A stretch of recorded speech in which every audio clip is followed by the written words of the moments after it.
यहाँ आके मिलने का बहुत शुक्रिया गोनुल। ओ भाई, वो भी आ गए हैं।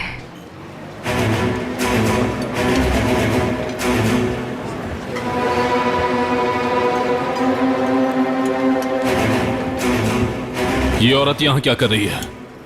पहले आप बैठ जाएं भाई, फिर सब बताती हूँ। यारिन, तुम उस मक्कार की बीवी के साथ यहाँ क्या कर रही हो? दिमाग तो ठीक है? यार भाई, बैठकर एक दफा मेरी बात तो सुन ले। अगर पसंद नहीं आई तो बेशक चले जाना, लेकिन प्लीज एक बार सुन तो ले। यारिन, अब तुम यहाँ कौन सा नया खेल खेल रही हो? मैं कोई नया खेल नहीं खेल रही हूँ। उसको अपना हस्बैंड चाहिए और आपको रयान। अगर आप यहाँ 5 मिनट बैठकर बात सुन लेंगे तो सब कुछ ठीक हो जाएगा। अक्लमंद के लिए इशारा ही काफी है, समझे? हमें एक दूसरे की जरूरत है। प्लीज भाई।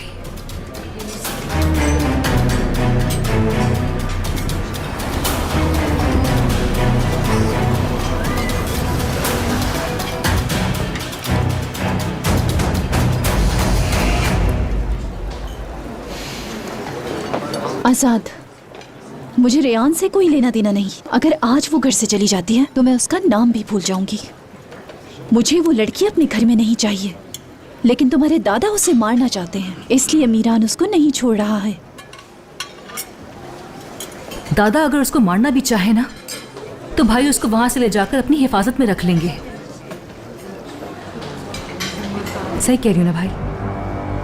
आप भी कुछ बोले ना।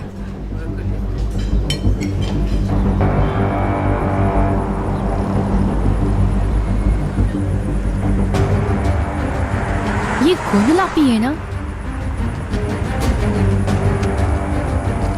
वो यहाँ क्या कर रही है? ये इस बंदे को कैसे जानती है? कौन है ये लोग? ओह मेरे खुदाया, मुझे कुछ समझ नहीं आ रहा है। ये क्या चल रहा है, क्या हो रहा है? हाँ तो ठीक है, हम जानते हैं कि हमें क्या करना है। एक दूसरे की मदद से काम करना है।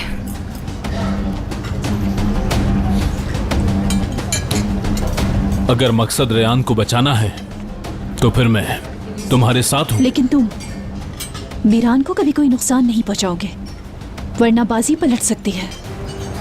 तुम फिक्र नहीं करो भाई, ऐसा कुछ नहीं करेंगे। अगर रेयान को कुछ ना हुआ तो मीरान को भी कुछ नहीं होगा।